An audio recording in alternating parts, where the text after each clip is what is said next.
yang mempesona kami. Kebaikan Tuhan yang indah itu nyata dalam hidup kami. Di dalam nama Tuhan Yesus, kita semua yang siap dengar firman Tuhan, mari kita katakan sama-sama, amin. Silakan duduk Bapak Ibu Saudara, selamat pagi, shalom. Sekali lagi shalom. Senang sekali saudara boleh berjumpa dan kita boleh belajar firman Tuhan lagi hari ini. Dan tema kita, tema yang sederhana saudara, yaitu hidup dalam kebenaran. Boleh katakan kanan kirinya, hidup dalam kebenaran. 1, 2, 3. Hidup dalam kebenaran. Itu tema kita saudara. Mari kita buka sama-sama dasar firman Tuhan yang terambil dalam Yeremia 6 ayat 16a. Tapi saya ajak kita untuk baca secara keseluruhan ya. Yeremia 6 ayat 16 saudara. Mari kita baca sama-sama Bapak Ibu Saudara, satu ayat saja. Kita baca pelan-pelan saja sambil mengerti apa yang sedang ditulis oleh Yeremia. 1, 2, 3. Beginilah firman Tuhan, ambillah tempatmu di jalan-jalan dan lihatlah, tanyakanlah jalan-jalan yang dahulu kala. Di manakah jalan yang baik? Tempuhlah itu. Dengan demikian jiwamu mendapat ketenangan. Tetapi mereka berkata, kami tidak mau menempuhnya. Saudara, kalau kita lihat ini secara sekilas, Yeremia sedang menyerukan pesan pertobatan. Yeremia sedang menyerukan pesan peringatan daripada Tuhan agar bangsa Israel kembali kepada Tuhan. Kembali ke jalannya Tuhan. Tapi apa yang dikatakan oleh orang-orang Israel? Mereka bilang, kami tidak mau menempuhnya. Bapak Ibu Saudara, saya ingat sekali waktu saya masih remaja, waktu itu SMP, saya baru bisa naik motor saudara ya. Baru bisa naik motor, maka saya sering sekali pulang malam. Karena nongkrong dengan teman-teman sampai jam 12 malam, jam 1 malam. Padahal baru SMP saudara. Maka kakak saya yang paling pertama itu selalu peringatkan saya untuk tidak boleh pulang malam. Dia selalu bilang begitu. Tidak boleh pulang malam, tidak boleh pulang malam. Jam 9, jam 10 harus balik. Dia sudah berbicara, memberikan peringatan itu berkali-kali. Tapi namanya juga anak muda saudara, saya tidak terlalu mau dengar peringatan itu. Jadi saya tetap pulang malam-malam saudara. Puncaknya Bapak Ibu Saudara, satu kali saya pulang jam 12 malam dan saya bawa serta seorang saudara perempuan saya, begitu ya. Pulang jam 12 malam saudara. Wah, jam 12 malam santai pulang pakai motor, tiba-tiba teng di depan rumah sudah kakak saya sudah berdiri sambil lipat tangannya saudara ya, begitu. Waduh, saya bilang mati nih gitu. Mati nih. Dia bilang turun dari motor. Parkir di situ.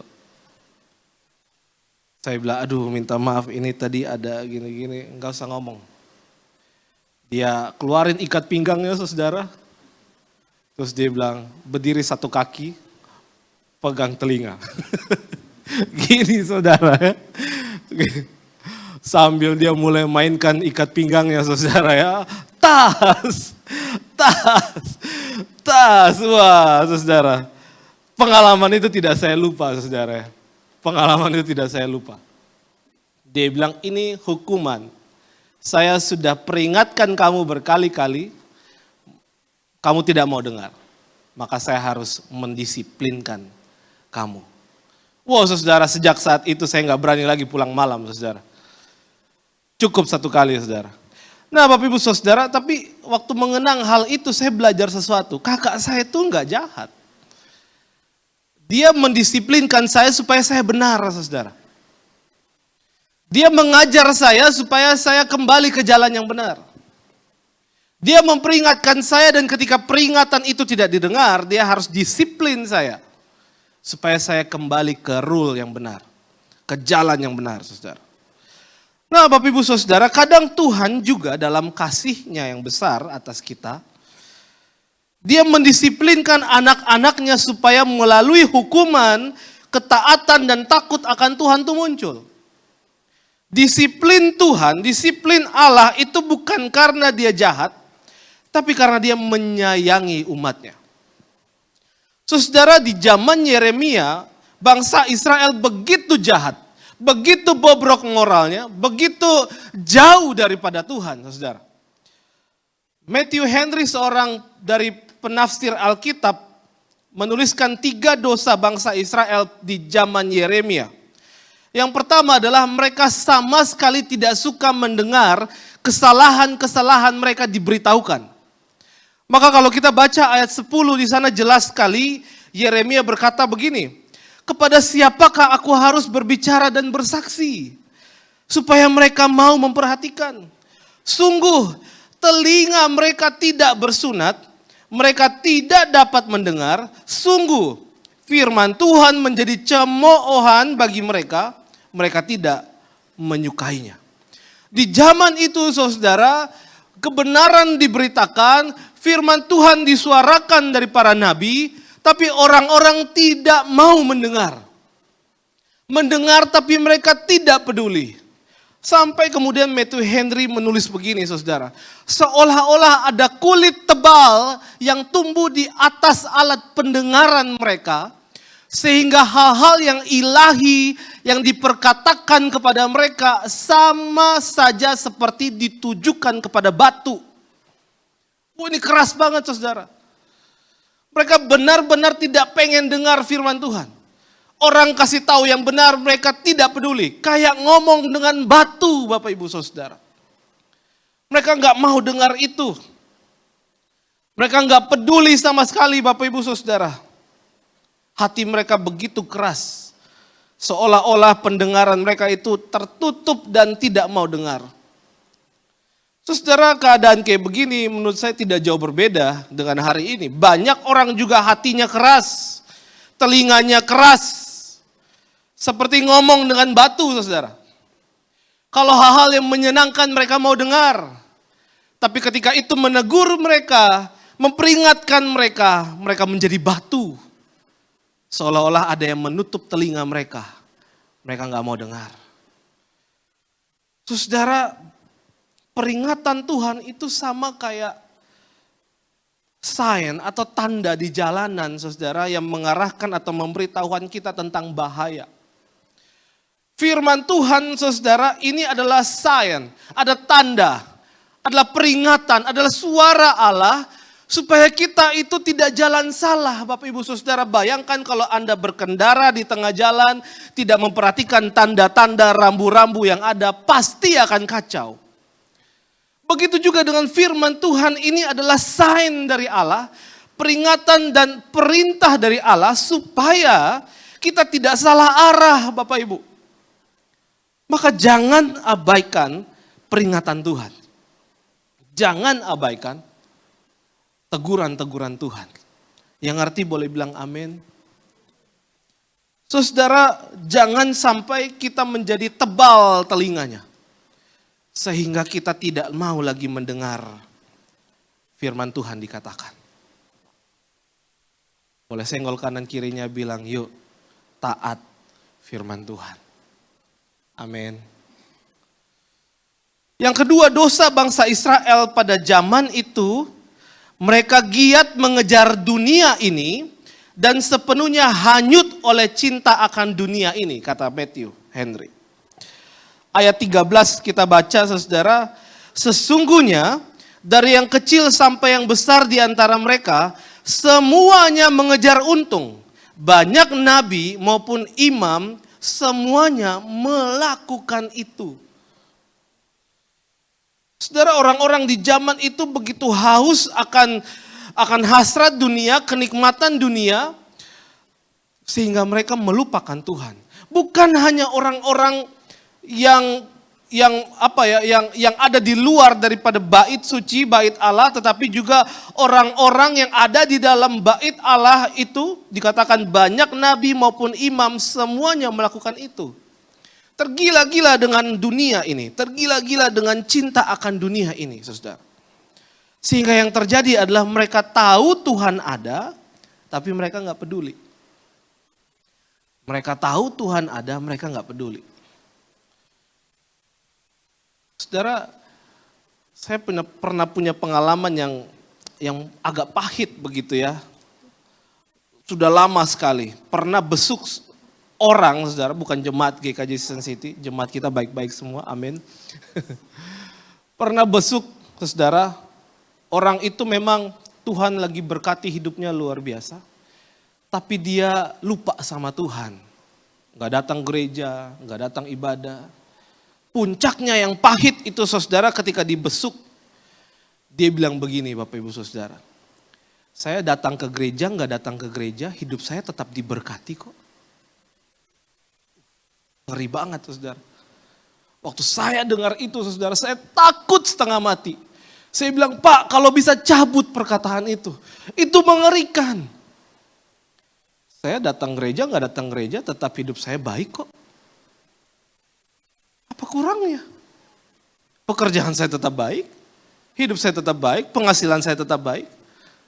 Apa bedanya? Saudara, itu mengerikan sekali Bapak Ibu Saudara. Jangan sampai saudara kita tahu Tuhan ada, kita tahu Tuhan ini yang memberkati kita luar biasa, tapi kita nggak peduli. Itu dosa bangsa Israel pada zaman itu. Yang ketiga saudara, dosa Israel pada zaman itu adalah mereka telah menjadi kurang ajar dalam dosa dan tidak mempunyai rasa malu lagi, Bapak Ibu. Bagi mereka dosa itu semacam makanan mereka sehari-hari dan mereka begitu menikmati tanpa ada rasa bersalah. Ayat 16 mengatakan begini, tetapi mereka berkata, kami tidak mau menempuhnya. Perhatikan kata ini saudara, artinya dengan secara sengaja dan sadar, mereka tahu jalan yang benar, tapi mereka memilih yang salah. Mereka nggak suka jalan yang benar dan mereka tidak mau menempuh jalan itu. Sekalipun mereka tahu itu yang benar, mereka bilang kami tidak mau hidup di dalamnya. Maka Matthew Henry memberikan komentar yang menarik. Dia bilang orang Yehuda dan Yerusalem telah bulat hati untuk menentang Allah sendiri dan tidak mau mengakui kesalahan mereka.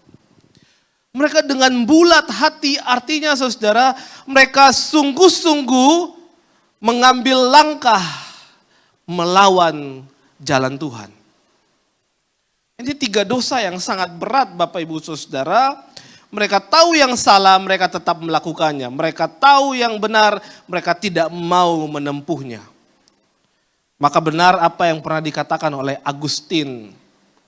Bapak gereja ini bilang begini.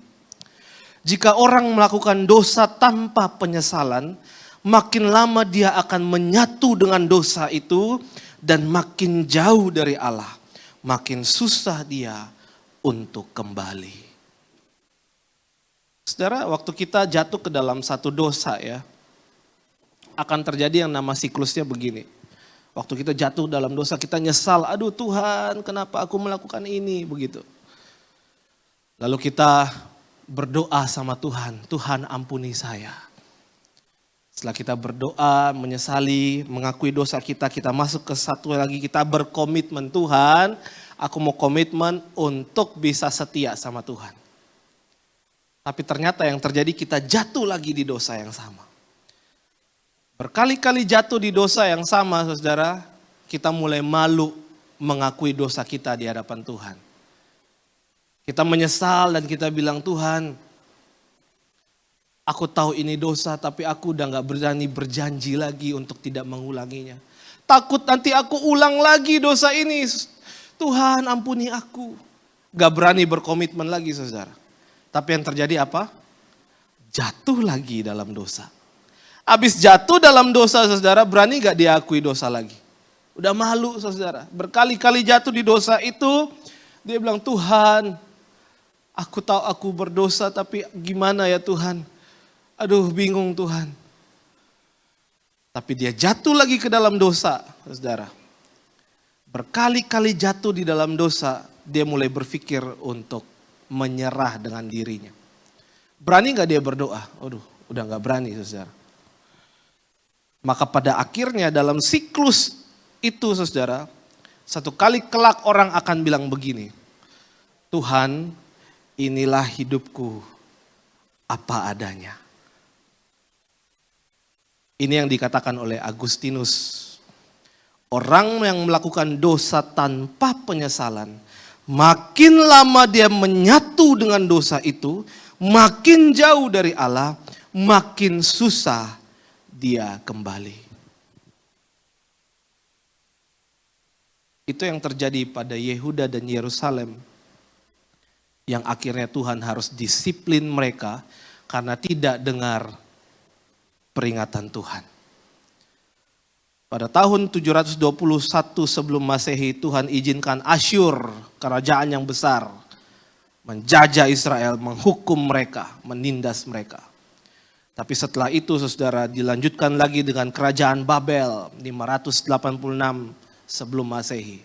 Mereka dibuang dari tanah, mereka mengalami pembuangan yang begitu rupa. Semua karena mereka tidak mau dengar peringatan Tuhan. Saudara, apa yang bisa kita pelajari Bapak Ibu Saudara? Pagi ini saya mau bilang begini. Apa yang bisa kita pelajari adalah begini. Dengar peringatan Tuhan, kembali ke jalannya. It's very simple. Bukan sesuatu yang neko-neko yang saya mau beritakan pagi ini. Saya hanya mau bilang, dengar peringatan Tuhan, kembali ke jalannya. Mari kita baca Yesaya 55 ayat 6 bersama-sama. 1, 2, 3. Carilah Tuhan selama dia berkenan ditemui. Berserulah kepadanya selama ia dekat. Ketika kita tidak mau dengar peringatan Tuhan, acuh tak acuh tentang apa yang Tuhan kasih tahu kepada kita dalam hidup ini, Tuhan akan menempuh jalan disiplin. Bukan karena dia jahat, saudara. Supaya kita balik. Amin. Agak kurang enak ya, saudara. Tapi itu yang diberitakan oleh firman Tuhan. Maka selama Tuhan masih berkenan ditemui, berserulah kepadanya. Selama Tuhan masih memandang kepada kita, carilah dia. Karena akan ada waktunya lagi ketika Tuhan membelakangi kita, menjijikan melihat kita dengan dosa-dosa kita, dan dia menyerahkan kita kepada apa yang menjadi keinginan hati kita, dan di sana hanya ada kehancuran. Maka carilah Tuhan selama ia berkenan ditemui. Berserulah kepadanya selama dia dekat. Martin Luther mengatakan begini saudara. Peringatan-peringatan Tuhan dalam Alkitab bukanlah untuk dihormati sesaat dan dilupakan. Melainkan untuk dipelihara dan dilaksanakan dalam hidup kita sehari-hari. Jika kita menolak atau melalaikan peringatan-peringatan ini, kita memilih untuk hidup dalam dosa dan jauh dari kasih karunia Tuhan. Saudara, peringatan Tuhan dalam Alkitab bukan untuk dihormati sesaat dan dilupakan. Tapi untuk dipelihara dan dilaksanakan dalam hidup sehari-hari. Dengan begitu kita dekat dengan kasih karunia Tuhan. John Calvin, Tuhan memberikan peringatan kepada kita bukan untuk menyakiti kita, tapi untuk membawa kita kepada keselamatan dan kebaikan. Firman-Nya adalah terang yang menerangi jalan kita. Dan mengabaikan terang itu berarti memilih hidup dalam kegelapan. Maukah kita kembali kepada Tuhan? Kalau kita begitu jauh daripada Tuhan, maukah kita datang kembali kepadanya? Bapak Ibu Saudara, pada tahun 1750 ada satu kapal besar, kapal dagang. Di dalamnya memuat para budak-budak dari Afrika untuk dibawa ke satu tempat, saudara. Tengah jalan, kapal besar itu dihantam oleh ombak yang begitu besar, gelombang yang begitu menakutkan, Sehingga seseorang yang sudah berkali-kali berlayar pun ketakutan melihat gelombang itu. Ketakutan melihat badai yang terjadi itu. Semakin dia berusaha mengendalikan kapal itu, semakin dia kehilangan arah. Dan dia hanya tahu satu hal, badai ini akan menghantar dia kepada kematian. Di dalam badai itu, di tengah badai itu, dia berseru kepada Tuhan. Orang ini awalnya gak kenal Tuhan. Orang ini awalnya gak peduli sama Tuhan. Melihat badai dan gelombang, melihat hidup yang sudah ada di tengah-tengah titik yang sangat dekat antara hidup dan mati. Dia sadar mencari Tuhan. Dia berdoa dan badai gelombang itu dia lewati. Saudara, kejadian itu membuat dia sadar. Membuat dia ingat kembali pada Tuhan. Dan dia membuat sebuah lagu yang sangat cantik. Amat besar anugerah membasuh hidupku. Ku hilang tak bercela, olehnya ku sembuh. Amazing grace, how sweet the sound that saved a wretch like me. John Newton, dia sadar peringatan Tuhan di dalam badai ketika dia berlayar. Dan dia kembali pada Tuhan. Seandainya dia tidak pernah menyadari peringatan-peringatan Tuhan dalam hidupnya, saudara, entah apa jadinya dia hari ini. Saudara, ada banyak peringatan yang Tuhan berikan pada kita setiap hari. Suara Tuhan di tengah kebisingan dunia ini bersuara berbisik kepada kita. Kalau kita salah, kita harus kembali. Kalau kita tidak mau mendengar peringatan Tuhan, kita membiarkan hidup di dalam kegelapan. Kiranya kita mau mendengar suara Tuhan dan peringatannya yang menolong mengubahkan kita. Amin Bapak Ibu Saudara. Mari kita berdoa.